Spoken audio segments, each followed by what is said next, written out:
You're listening to a Shockcast original. Shock. The C Word with Callista. All right, welcome back to the C Word with me, Callista, and we are aiming for the sky with this season. It is season 3. I can't believe we've gone through 3 whole seasons of talking to so many interesting people, and I think we found the perfect person to start off this season. You might have seen this viral Emirates ad that's making its rounds on Instagram with a stewardess standing right on the top of the Burj Khalifa, aka the tallest building in the world. And once she was back down on the ground, we tracked her down to ask her how she became such a daredevil. Everyone, please welcome Nicole Smith-Ludvik to the C Word.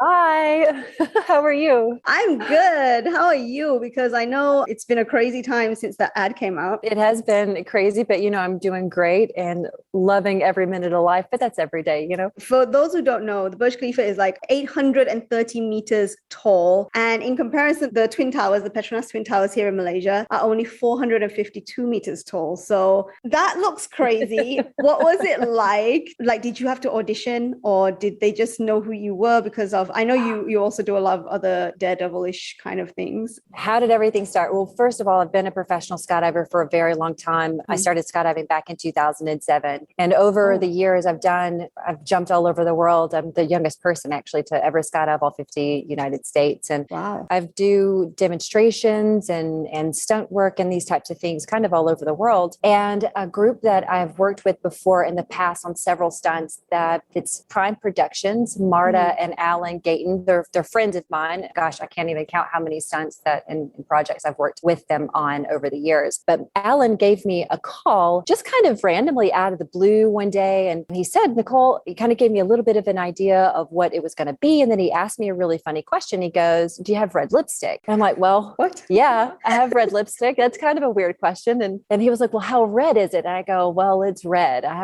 Every shade of red. Well, how red do you need it to be? And he's like, that's perfect. Okay, what I need you to do is I need you to send me like a casting video and tell me, your name, your age, where you're from, the crazy stuff that you do. Like I said, the skydiving all 50 states. I'm a yoga instructor, a skydiving instructor, a professional demonstration jumper. I'm a kite surfer. So I do all these things. He's like, put it all in a video, put your red lipstick on and send it to me. And that's kind of how all that got started. The red lipstick was the strangest part of that whole casting video because it kind of feels like with all the skydiving and everything, is that the main focus point? I really can't speak for Emirates here because I don't know. I do know that they did a casting call amongst their own flight attendants. I believe for someone to stand at a height of 830 meters or so, it's not just, I don't believe it's a stunt that anyone can just go up and do, right? So with my history in skydiving and dealing with high stress and anxiety inducing situations, I believe that was a really big factor in this. And then in terms of safety and, these types of things, that's a huge priority for me. So the red lipstick is just a joke, but it goes down to my profession, being a professional skydiving instructor and being able to handle these types of situations. Yeah, this was something that I actually wanted to ask you because I saw on one of the videos. So basically they wanted the red lipstick to see whether you would be able to blend in as a stewardess, right? And you definitely did because you did look like you belonged in that uniform. But there was a comment on one of the videos like, oh, this is a totally unnecessary stunt. She's not even a real stewardess. And I'm like, of course she's not. She's a professional. Why would they risk the life of just a stewardess who doesn't know what she's doing? Of course, all the safety precautions were taken, and of course, they got someone who knows what they're doing to do something like this. It completely makes sense.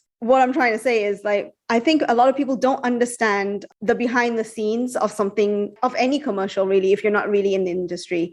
You don't need an actual stewardess to portray a stewardess, but you do need a professional stuntswoman to do a professional stunt. I think that transcends everything, right? When you look at movies, very rarely is it the actor that is doing the stunt, right? It's someone who's a professional stunt person that is doing that. Yeah, and that's kind of why I really like the fact that they released the behind the scenes, because it shows that they did put safety first. And it showed like you put extra stories and stuff on your Instagram showing like all the safety precautions that you were like strapped in. Like, did you have like a practice round before you went up, or like there was something like you were strapping on before you even attempted that 1 hour climb that you were talking about? Of course. And just like any stunt, it's not, you just don't go into doing a stunt. You enter doing a stunt with reverence and experience. And that's, of course, that's what we did. Again, I've worked with Alan and Marta for a lot of different projects. And that's one of the reasons that I continue doing projects with Alan and Marta, is because of their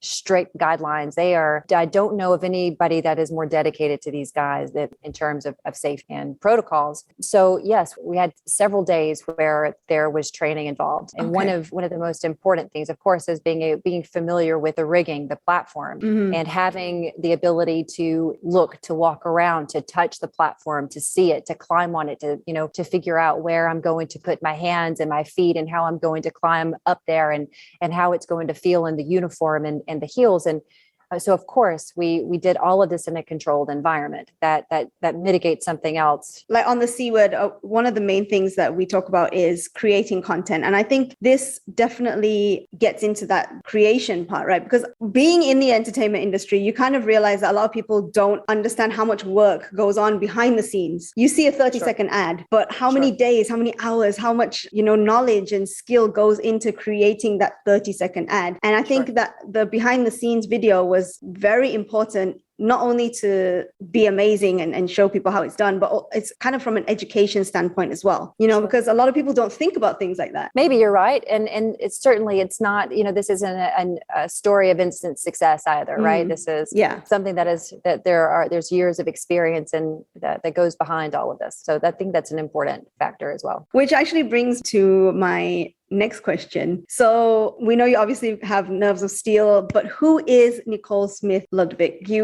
Your IG bio says you're a world traveler, a skydiver, a yoga instructor, a hiker, an adventurer. What is your backstory? That's a really great question. And yes, I'm all of those things. I'm just a girl from a small town that has a thirst for life that can't be quenched. I just love living, and every second that I have on this earth, I promised myself I would never take for granted. So that is what I do. I have a story that has gotten me to this point in my life where I refuse to waste any seconds. But yeah, that's me in a nutshell. So you say you're from a small town. Where exactly? I am from a tiny little town in Northeast Georgia, United States of America, called Cleveland. If you're old enough, maybe you remember the Cabbage Patch Kids, maybe not. I don't know how big they are in Malaysia, but that's the only thing that put my town on the map. Other than that, it's literally in a valley in the middle of the Appalachian Mountains. Beautiful place. It was a town of about 5,000 people, very small town. Wow. What was the first thing that made you realize this is the kind of thing that you wanted to do? It's always been in my soul. I mean, I grew up in the mountains. I grew up hiking and climbing and being outdoors. It was just always a part of me. It will always be a part of me. So how did you go from that to skydiving? I love this question. So I've always wanted to skydive, always. That was just an ambition that I had. And for whatever reason, time or money or opportunity or whatever, it was, something that I wasn't able to do until 2007. And my first husband bought me a tandem skydive for my birthday. And he took me out to the drop zone and I made my first skydive. And it just planted a seed in my heart it's really hard to explain what a skydive does. If you've ever been on a jump, then you know how difficult it is to explain it. It's kind of like trying to explain the taste of water. Like you just know it's water, but you can't exactly, put it into words what it's like. So it planted a seed in my heart. And I've had some things happen in my life. The husband I'm speaking of, he passed away suddenly in 2010. For about a year of my life, I just kind of was in a tailspin. Like I didn't know what I wanted to do. I was just trying to get reacclimated to my life. And finally, it was January 2011. I decided that I was going to go skydiving on my own. So I went to I drop zone just outside of Atlanta, Georgia, and signed up for accelerated free fall and learned how to skydive. Wow. First of all, I'm so sorry to hear about your first husband. Thank you. But seems like it kind of pushed you to accelerate what you're doing now. Yeah, for sure. It completely changed the trajectory of my life. You know, we have situations in our lives that are defining moments, you know, and it was eye-opening to me at that point that irrespective of your age, things can change in a heartbeat. And so it was the right time in my life to start skydiving. You said you're a professional skydiver. So what were you doing before you became a professional skydiver? Before I was a professional skydiver, I was working a high stress corporate job in retail sales. I managed multi-million dollars in sales. I managed multiple locations. So it was the grind, right? It was the corporate ladder that I was trying to climb, and I loved it. I was good at it. I had a lot of fun. But like I said, you know, some things happened in my life that made me reevaluate what was important. And I decided to pursue a life of skydiving. I've always wanted to go skydiving, but it just hasn't happened. Yeah, I've been paragliding. I've been obviously parasailing. I've been, you know, that swing in New Zealand. Oh yeah. Canyon swing. Oh yeah. So I've done that. We have those too. It's called the daredevil dive where I'm from. I've done that. That was my first taste. What like free fall would be was that. Yeah. So that was my plan. Like in 2018, I did that. And my plan was when I went to Dubai in 2019, I wanted to skydive, but my boyfriend had rhabdomyosis. Yeah. So he got that and then he couldn't go. So it just kind of got pushed back, and we wanted to go back in April 2020. But of course, in March 2020, the world locked down. The world shut down, of course. So yeah. So what's stopping you now? We're still in lockdown. Are you still in lockdown? Okay. Well, you know, whenever you're out of lockdown, I suggest that you do it. There is nothing in the world like jumping out of a perfectly good airplane. Nothing in the world. It's the most incredible moment, at least for me, is the moment that you're standing in the door of the airplane. Like the door's open and you have all the wind in your face. And it is that moment of where you trust yourself, you trust the process, and stepping out. And it's the most liberating, crazy, chaotic, terrifying, exciting experience of your life. Like you get all that entire rush of emotions. And then when you're in free fall, it is, I don't know. I think if you can step out of the door of the airplane to skydive, you can do anything, honestly. I don't think I will be the one stepping. I'm like tiny. I'm like under 5 foot. So whoever's on the tandem with me will probably be carrying me in front. I'll just be like, okay. But you have to get there first, right? You have to get to that spot. You're on your own. And if you can get there, you can do anything. Does it get easier? Like, does the thrill ever go away? Does the thrill of skydiving ever go away? Yeah. Like, you know, when you, like, if you're doing something for the first time, like you said, it's terrifying and exciting at the same time. But do you ever get like, oh, it's just another day. Oh, I'm just going to jump again. Or is it exhilarating every single time? It's an interesting question. I think if it got repetitive and mundane, I don't think I would enjoy it. But I think that goes for anything in life, right? If anything ever gets to that point, and it's irrespective of what it is, if it gets boring and mundane, do we keep doing it? I've been jumping professionally since 2011. I don't get bored. It's every day is different. Every student is different. Every jump is different. So it never gets boring. Right. So now you're based in Dubai. Basically, if I went to Dubai to skydive, you would be one of the instructors to do it. Or are you an instructor not doing the tandem? I do tandems. I do accelerated free fall. I do coaching. If someone's an experienced skydiver, I can help them become an instructor. So I do a little bit of everything. But yes, I'm here in Dubai. And this is my hub. So how long have you been in Dubai? I've been in Dubai for 5 years. Wow. I've loved every minute of it. It is truly one of my favorite cities. Okay. But would you also call yourself like a stunt woman, or was that one of the first like campaigns or ads that you got hired as a stunt woman? Sure. I've done some stunts in the past. So yes, I would put stunt woman on my resume. What's one of the craziest things you ever done? I've done some glider stuff. I've done like an ejection from a glider. You might have seen it on GoPro. Oh. Yeah, so but behind the scenes stuff for multiple world records for some other stunts that have been done in Dubai. That's insane. it's certainly fun. Okay. And okay, if we take it back to the Emirates one, the Burj Khalifa, right? What has been the response since that video came out? Since you've been doing this for so long, what's the difference between everything that's been happening since the ad came out and everything that you've done before this? The response from the general public? Yeah, just in general. In terms of the response to the ad, I think that, I don't know, it's been a really provocative ad. I think that it has made people think this is the type of ad that makes you feel something, whether it's fear or I don't know, whether it's excitement or vertigo or disbelief or whatever. It's been really interesting to get the feedback from that. Mm-hmm. And then personally, it's a huge achievement for me to have gotten to done this stunt. You know, to be the first woman to stand on top of the Burj Khalifa is humbling and exciting. You know, to be the only woman that has ever stepped foot there is, I don't know, I'm proud.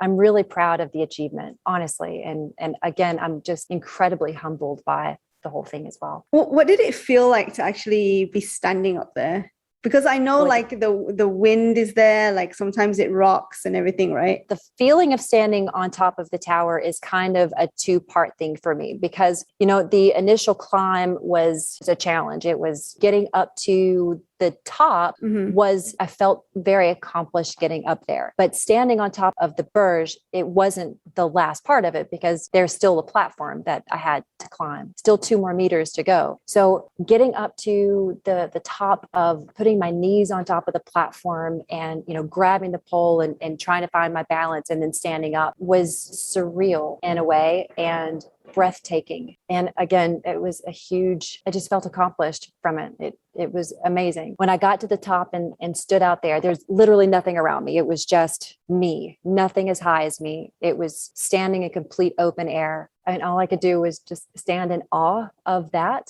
And I whispered to myself, I've made it. I did it. And I loved it. And then, of course, I did the very first thing that they tell you not to do. And I looked down. I was just going to ask, so were you nervous at all? Was there any moment that you were scared? You know, I think that anybody that would be standing on a platform 830 meters in the sky that said they didn't feel any fear is lying. Because I mean, how could you not? How could you not have that moment of like your heart rate accelerating and you start breathing faster and your hands getting kind of sweaty? You know, how could that not happen?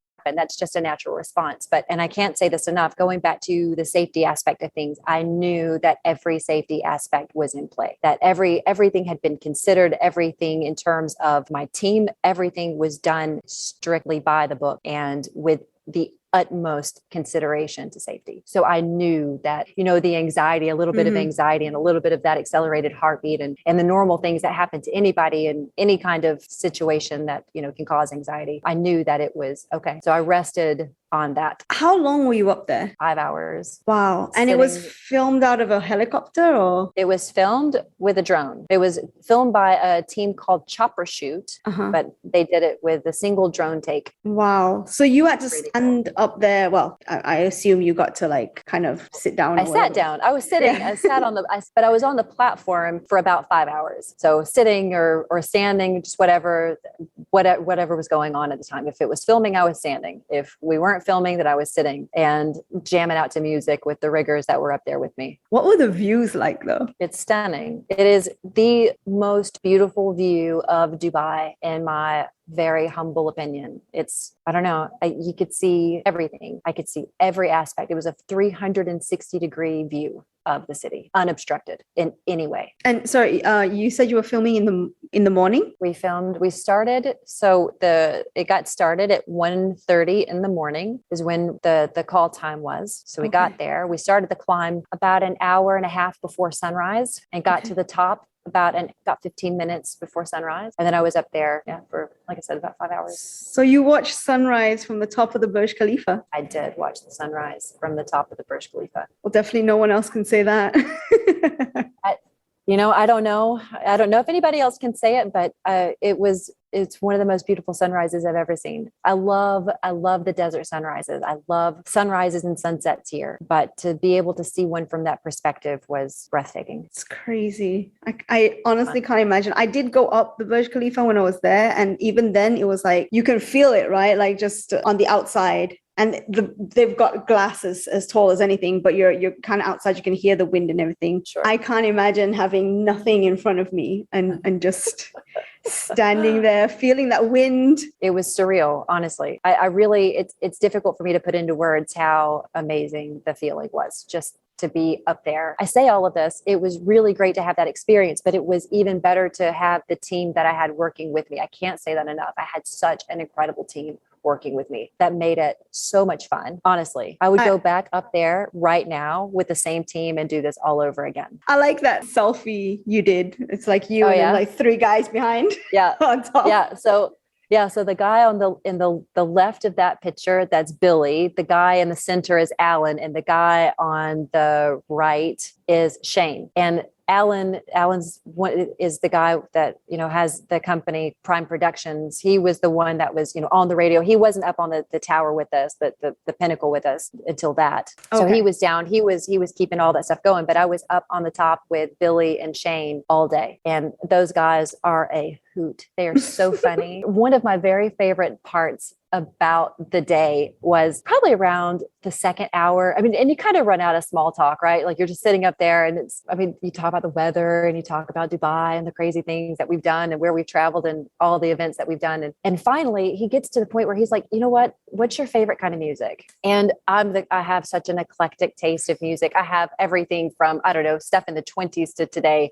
I don't know, like I have Coltrane and Miles Davis to the Temptations and I don't know, Nirvana and I don't know, like Avicii and Oakenfold and literally every genre of music.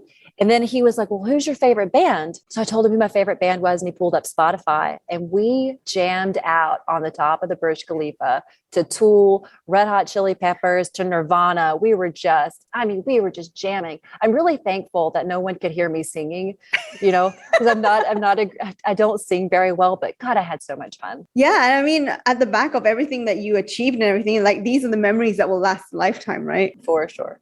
Good people, really, really great people. It sounded like a lot of fun.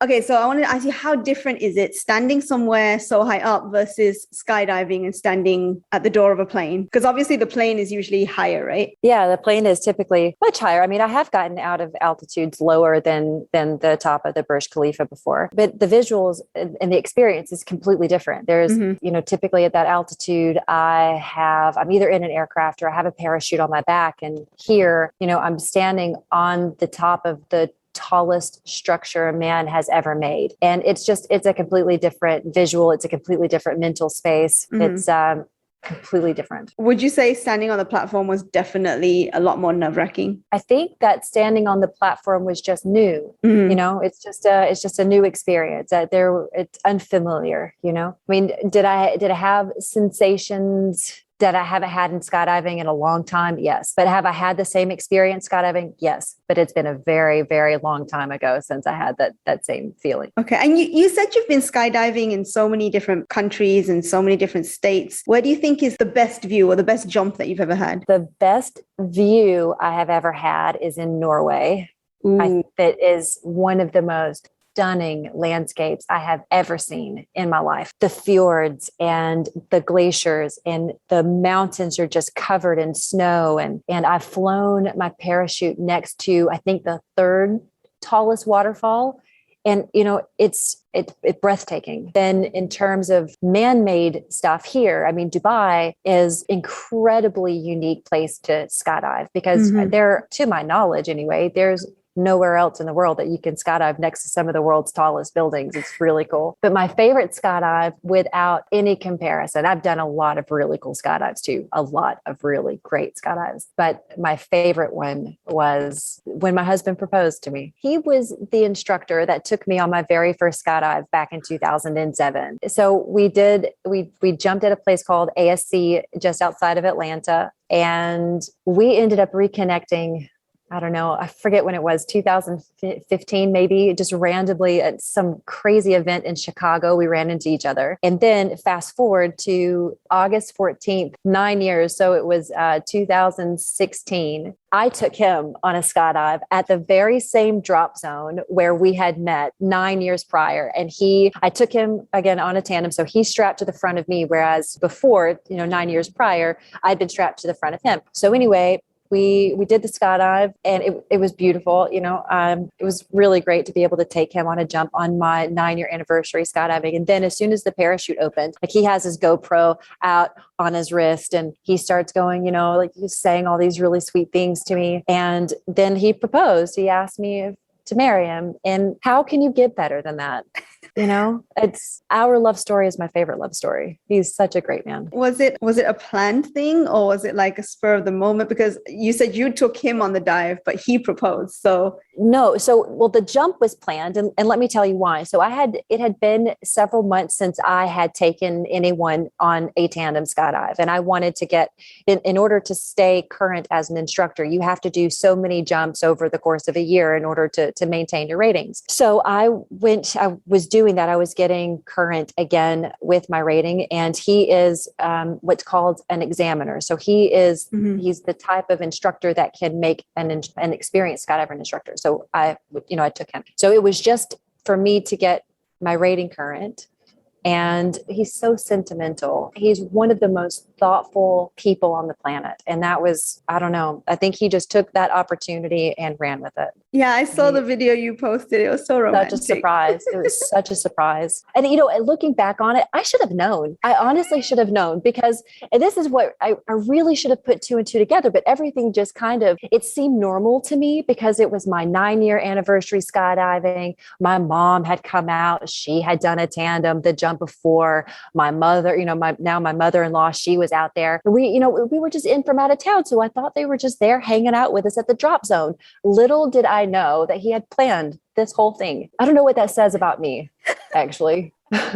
Maybe it's just easy to get one over on me. I don't know. I was oblivious. But that's the best part, right? Like if you had known, the feeling would have been different. But being surprised while you're in the air, it's not like you could run away. Right. Exactly. And, everybody at the drop zone was in on it. Our video guy was in on it. Like I look back over, like in retrospect, it's very easy for me to see everything that happened and why it happened the way that it did. It's very easy. But in the moment, I had no clue. Did he suspect that you had caught on at any point in time? I don't think so. And I'm the kind of person that I don't like surprises. I'm really terrible with surprises. If I think there's something going on, like the most enjoyable thing for me is to figure out what it is. And I had no clue, literally completely oblivious. So is that one of his proudest moments, that he made it a full surprise without even suspecting anything? I think so. I do. I think he's really proud of himself, and he should be. So thoughtful. So now you both live in Dubai, obviously. Yep. He's from Dubai? No, he's from New York, but he's lived in Dubai for almost a decade. Oh, wow. When I was in Dubai, I actually met a few people who had moved to Dubai, and everyone seemed to say the same thing. Everyone planned to just be there for a few years, and then it just became their home. Is that the way you feel as well? I love the Emirati culture. It's, Dubai is such a vibrant, happening, lively metropolis. Everybody who's anybody, it comes through here. So entertainment, we have some of the best food in the world, and the history and the architecture, and just there's so many beautiful things about here. It's easy. It has been easy for me to get swept away by everything that is the city. I feel so safe. I love being able to go out in the middle of the night and with my dog, with my headphones on, and go for a run and have nothing to worry about. I love that, like I said, there's always something to do. Everything delivers. It doesn't matter what time of the day, and then just the general Emirati hospitality. It's reminiscent of home. Where I'm from, people are very warm and welcoming and, excited to meet you. And so there's parallels between Dubai and home. There's a part of my heart that will, no matter where I go, wherever this life takes me, I will always carry a piece of the UAE in my heart. Which actually leads to my next question. What's next? Like, you've done all these adventurous stuff. Do you have anything still on the bucket list that you want to do? I have a lot of things that I still want to do. I mean, my ambition is to travel to every country before I die. So I'm hoping I can, I'm hoping it's really ambitious, but I want to experience every country. And then I have some things in the very near future, but you'll have to stay tuned. Ooh, okay. Stay tuned. Are they going to be even more adventurous? Have you got any extreme things that you've got in mind? I think you're going to have to stay tuned. My Instagram at Nicole Smith-Ludvik. Yes, definitely. If you're not following Nicole, you definitely have to go follow her. She's going to be tagged in everything. And trust me, since I've been following her every single day, there's something interesting going on her Instagram. So yeah, stay tuned. I can't wait to share it. have you ever been over to Southeast Asia? I've been to, let's see, where have I been? I've been to Thailand and Indonesia. Okay. That's as far over there as I've been. But it's on my list. I want to visit Malaysia. I really do. I really want to visit you guys. I think you should, because we've got the highest mountain in Southeast Asia, which is Mount Kinabalu, if you want to climb that. And maybe the next tallest building you should be on top of next should be the Petronas Twin Towers, because that would be amazing. I would love that. Your mouth to God's ear. Invite me over and invite me over. I'm there. We got to find a way to make it happen. Perfect. Emirates PR team, I know you're here somewhere. But what's this? What? Exactly.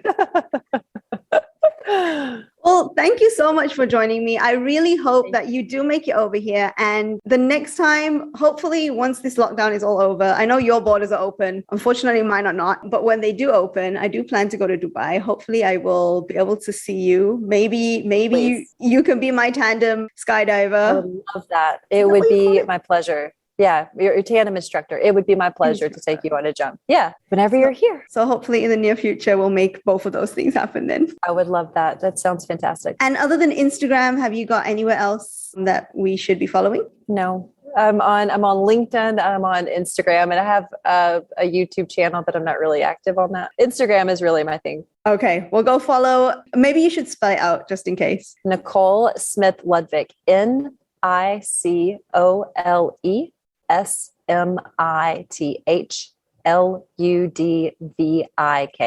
I love you go by 3 names, because it's very rare, because mine is also my middle name's in there as well. And I find like it's very rare for someone to have the 3 names. So yeah, I'm glad that we got that in common.